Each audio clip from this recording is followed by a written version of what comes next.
Queridos irmãos, que a doce paz de Jesus esteja no coração de cada um de nós. Que nós possamos ter essa certeza da presença efetiva desse Pai de amor, desse Pai que nos cuida, que nos ama, mesmo nos momentos mais difíceis da vida, meus queridos. Não tenho dúvida nenhuma de que Deus está conosco, de que Ele está presente, sempre dizendo paciência, paciência, calma, porque o destempero emocional não nos deixa ver e sentir essa presença querida de Deus. Mais um momento com Mãe Maria, mais um momento de paz. Vamos nos unirmos em oração pelo mundo, pela dor, pedindo ao Pai, à Mãe Maria, a Jesus, um refrigério para todas as dores do mundo. Vamos pegar nossa água para que possa ser fluidificada. Vamos manter junto a nós o nome dos nossos amados, que precisam da oração, precisam da paz.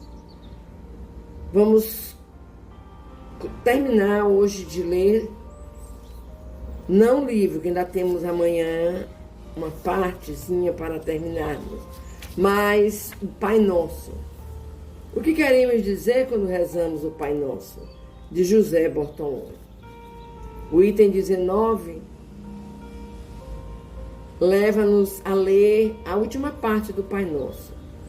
Porque vosso é o reino, o poder, a honra e a glória para sempre. Amém.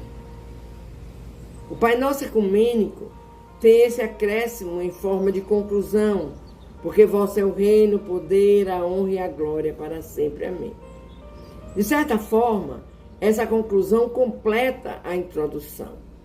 O Pai Nosso ecumênico está organizado segundo o esquema do sanduíche, externamente, como se fossem fatias de pão, a introdução e a conclusão.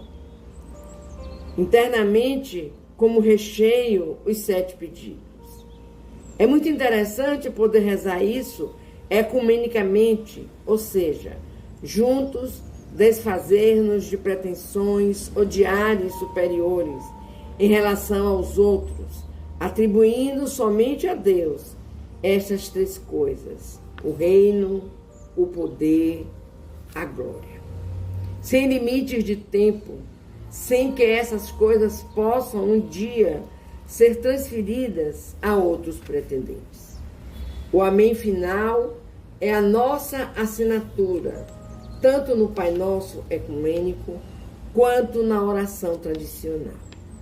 A palavra nada tem de passividade ou resignação. Pelo contrário, representa a coroa de todo o Pai Nosso. A introdução, os 7 pedidos, a conclusão. Se na introdução dizemos que Deus é Pai Nosso, na conclusão afirmamos juntos que todas as coisas lhe pertencem para sempre. O reino, o poder, a glória. No entanto, devemos dar razão a quem pergunta se o reino pertence para sempre ao Pai. Porque lhe pedimos, venha a nós o vosso reino. Para entender melhor essa questão, talvez seja útil recordar a parábola do Pai Misericordioso, tradicionalmente chamado de parábola do filho pródigo. Quando o filho mais velho reclama de modo como o pai acolheu o filho irresponsável, que voltou para casa. O pai lhe diz: filho, você está sempre comigo e tudo que é meu é seu. Nesse mesmo evangelho, Jesus garante aos seus seguidores: não tenham medo, pequeno rebanho, porque o Pai de vocês tem prazer em dar-lhes o reino. Antes ainda, no discurso da planície, Jesus declara sem deixar dúvidas: felizes de vocês, os pobres, porque o reino de Deus lhes pertence. O reino pertence, sim, para sempre ao Pai, mas ele quis confiá-lo aos seus filhos. Os filhos, por sua vez, inspiram-se no Filho para fazer o reino acontecer. Na conclusão, afirmamos também que o poder pertence para sempre ao Pai. Uma antiga tradição bíblica atribui todo o poder a Deus. É o que podemos ver, por exemplo, nos Salmos 62, capítulo 12. A Deus pertence o poder. Mas, como no caso do reino, também aqui Deus delega seu poder às pessoas, para que, usando o poder que vem de Deus, cumpram a justiça que o Pai deseja ver realizada em nosso meio. É por isso que o Salmo 72 inicia com essas palavras: ó Deus, confia o teu julgamento ao rei e a tua justiça ao filho do rei. Que ele governe teu povo com justiça e teus pobres conforme o direito. É por isso que a responsabilidade dos que detêm o poder é grande, e sobre eles pesa o julgamento rigoroso de Deus. É o que garante o livro da sabedoria, no capítulo 6, nos versículos de 1 a 11. Também a glória é atributo exclusivo de Deus, mas ela brilha sobretudo no ser humano. O Evangelho de João recorda que Jesus brilha o esplendor de Deus. E nós contemplamos a sua glória, a glória do Filho único do Pai, cheio de amor e fidelidade. Se no ser humano Jesus brilha a glória de Deus, sem dúvida podemos afirmar que em cada filho desse Pai universal há um pouco do seu brilho e de sua glória. Como dizia um dos pais da igreja, a glória de Deus é o ser humano vivo. E assim, meus queridos, terminamos o nosso livro de José Bortoloni dizendo sobre o Pai Nosso. Amanhã teremos um preâmbulozinho, são notas para encerrarmos essa leitura do Chave de Ouro. E vamos nos preparando para termos essa vontade imensa de lermos, de fazermos o Pai Nosso que estás nos céus. Vamos juntos fazermos agora a oração de nossa mãezinha Maria. Ave Maria, cheia de graça, o Senhor é convosco. Bendita sois vós entre as mulheres. Bendito é o fruto do teu ventre, Jesus. Menina Maria, mãe de Jesus, rogai por nós, pecadores, mãe amada, agora e na hora do nosso desenlace, que assim seja. Louvado seja nosso Senhor Jesus Cristo, para sempre seja louvado.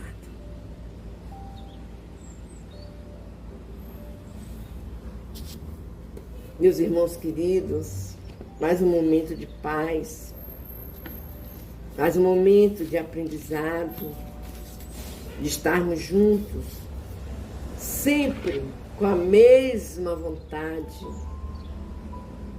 de encontrarmos esse amor de Deus, de obtermos as graças do Pai, de vivermos nesse reino de amor e paz.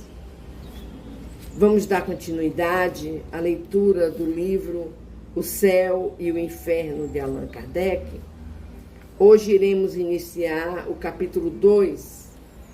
O título do capítulo é O Temor da Morte.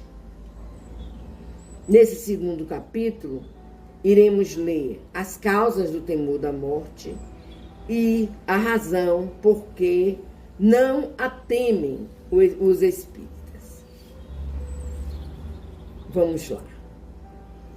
Lê o item 1.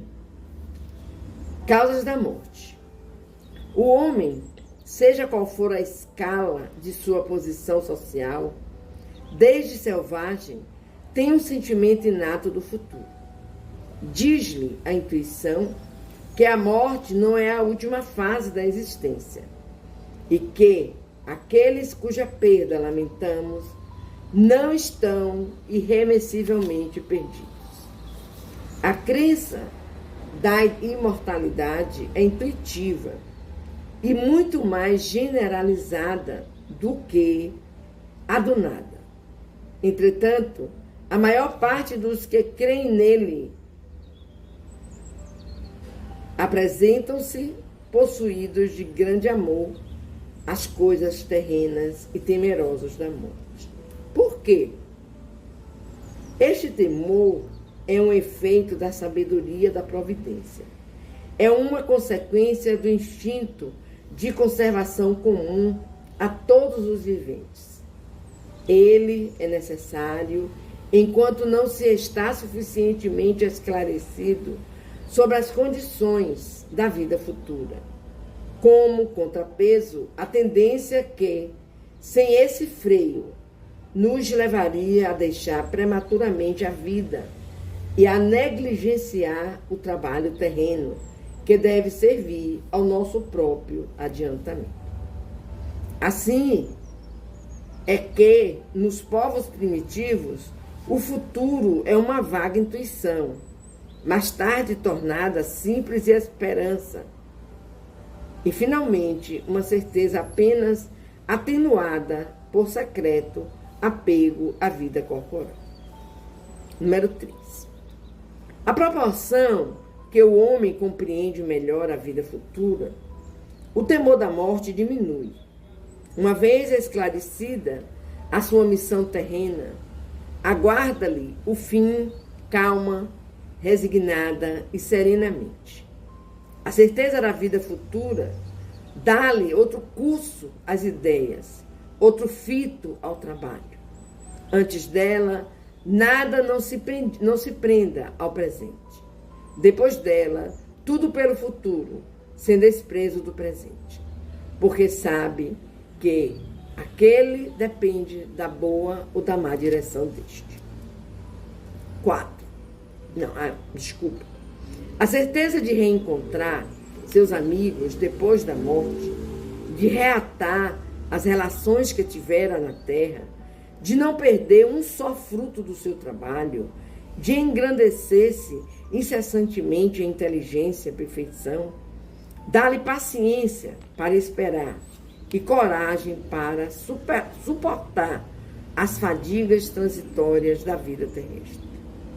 A solidariedade entre vivos e mortos faz-lhe compreender a que deve existir na terra, onde a fraternidade e a caridade têm, desde então, um fim e uma razão de ser, no presente como no futuro. O número 4 agora. Para libertar-se do temor da morte, é mister poder encará-la sob o seu verdadeiro ponto de vista. Isto é, ter penetrado pelo pensamento no mundo espiritual, fazendo dele uma ideia tão exata quanto possível, o que denota, da parte do espírito encarnado, um tal ou qual desenvolvimento e aptidão para desprender-se da matéria. No espírito atrasado, a vida material prevalece sobre a espiritual. Apegando-se às aparências, o homem não distingue a vida além do corpo, esteja, embora, na alma, na vida real. Aniquilado, aquele, tudo se lhe afigura, perdido, desesperador. Perigo desesperador. Se, ao contrário, concentramos o pensamento no corpo, não no corpo, mas na alma, fonte da vida, ser real, a tudo sobrevivente, lastimaremos menos a perda do corpo, antes fonte de miséria e dores. Para isso, porém, necessita o espírito de uma força só adquirível na madureza. O temor da morte decorre, portanto, da noção insuficiente da vida futura, embora denote também a necessidade de viver e o receio da destruição total. Igualmente, o estimula secreto anseio pela sobrevivência da alma, velado ainda pela incerteza. Esse temor decresce à proporção que a certeza aumenta e desaparece quando esta é completa. Eis aí o lado providencial da questão. Ao homem não suficientemente esclarecido, cuja razão mal pudesse suportar a perspectiva muito positiva e sedutora de um futuro melhor, prudente, seria não o deslumbrar com tal ideia, desde que por ela pudesse negligenciar o presente, necessário ao seu adiantamento material e intelectual. Meus queridos, esse tema, o temor da morte, é um tema bem interessante, porque nós encontramos, até na doutrina espírita, irmãos que morrem de medo de morrer, sabia? Nossa, eu vou contar até interessante, engraçadinho isso. A minha mãe, ela é espírita desde menina. E quando ela estava já na fase do Alzheimer, bem já, sem entender muita coisa, né? Aí eu dizia assim, mãe, você vai desencarnar, eu vou desencarnar, nós vamos nos encontrar. Ela disse, eu não quero morrer. Eu não conheço nada lá em cima, ninguém veio me contar. Agora vocês pensem bem.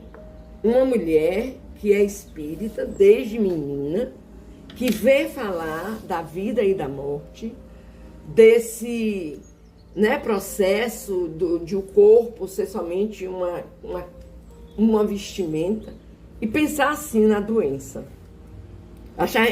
Eu achava engraçado, eu e meus irmãos.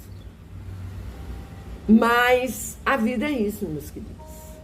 Não precisamos temer a morte. Antes nós precisamos trabalharmos essa vida futura, esse encontro com os nossos entes queridos que foram antes da gente. E não temer a morte. Mas nós vamos lendo o livro e nós vamos entendendo melhor. Tá certo? E não temam, meus amores, a morte. Amem. Amem ao próximo como a vocês mesmos, a ti mesmo. Perdoem. Se perdoem. Se permitam esse processo de perdão. E aí nós vamos nos capacitando, entendendo melhor o porquê de tudo em nossa vida. Tá bom? E vamos fazer a oração, vamos começar com o Pai. Vamos iniciar deixando nas mãos de Deus toda a nossa vida. A nossa vida terrena, a nossa vida espiritual. E que o Pai vá nos dotando, nos capacitando para que vivamos essa jornada e para que tenhamos esperanças de novas jornadas, de novos aprendizados. Deus é Pai. É um Pai amorosíssimo. É um Pai boníssimo. É um Pai que perdoa. É um Pai que está sempre conosco. Ele tanto nos ama que Ele botou dentro de cada um de nós uma centelha divina. E peçamos a Ele, Senhor, tende misericórdia de nós. Tende misericórdia, Pai, dos nossos irmãos que estão doentes, nos hospitais, nas UTIs, CTIs, em casa, nas calçadas, nos presídios, nos hospitais psiquiátricos. Ó Deus de amor e bondade, nos capacita, Pai, para buscar a cura através da oração, através do perdão, Senhor, que nós possamos entender que aqui estamos só na escola chamada vida. E como todo curso que fazemos tem um final, e que nos preparemos, Pai, para terminarmos esse curso com galhardia, vitoriosos de estarmos passando e tendo a felicidade de estarmos passando por essa terra maravilhosa que Tu criastes. Tenha misericórdia de todos os Seus filhos, Pai. De todos os Seus filhos. Principalmente daqueles que mais precisam de Ti. Que mais precisam de Ti. Tu sabes, Pai, o que eu estou vivendo no momento com a minha família. Tu sabes. E é por isso que nós Te dizemos, Pai, cuida de nós. Nos fortalece para os amanhãs, Pai, que ainda não temos conhecimento. Mas nos fortalece. Como fortalece a cada irmão que precisar, Senhor. Em nome de Jesus. De nossa mãezinha Maria, possa estar dedicada a cada lar, levando seu amor, Senhor, sua paciência, sua esperança, sua confiança, que Tu és maior, Senhor, Tu és maior. Cada lar esteja recebendo neste momento as bênçãos do Pai. Que cada irmão que tenha saído desses lares em busca de uma vida louca, escura, estejam recebendo as bênçãos do Pai. Que os nossos benfeitores espirituais possam estar ajudando-os a vencerem essa luta árdua dos vícios, dos males. Obrigado, meu Deus. Obrigado pela vida. Obrigado pelo Seu amor. Obrigado por Jesus Cristo. Obrigado por Mãe Maria, pelo Espírito Santo. Cuida de nós, meu Pai. Cuida de nós. E vamos juntos, meus amores, de olhos fechados, com muita fé no coração, com muito amor, muita esperança, pedindo a espiritualidade amiga que venha fluidificar as nossas almas, conversarmos com Deus através do Pai Nosso. Jesus nos ensinou que assim fizéssemos. Pai nosso que estás nos céus, santificado seja o Teu nome.